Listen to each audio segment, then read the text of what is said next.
and this is an asymmetric competitive game where each player is going to be playing a completely different role, interacting with the other players and the board in their own unique way, each with their own unique objectives that they're trying to achieve. And this is an economic game because each of the players are going to be able to influence the economy of Silicon Valley in their own ways. The different roles that players can play within this game is to be the startup company who's trying to come up with new ideas and funding for those ideas, while also trying to complete the different projects and earn unicorn status.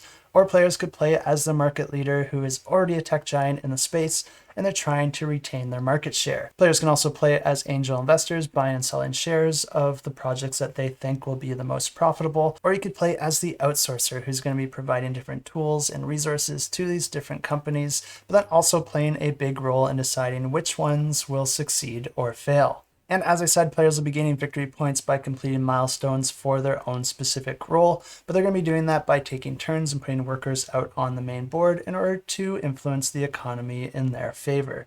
Players will be able to take actions with their workers, but then they'll also be able to use cards to augment their actions and perform some special abilities. The game ends once a certain number of rounds have been achieved, and then the player with the most victory points at the end of the game wins the game. And if you want to know more about this one, you can check out a link to the campaign, which I'll have in the description below.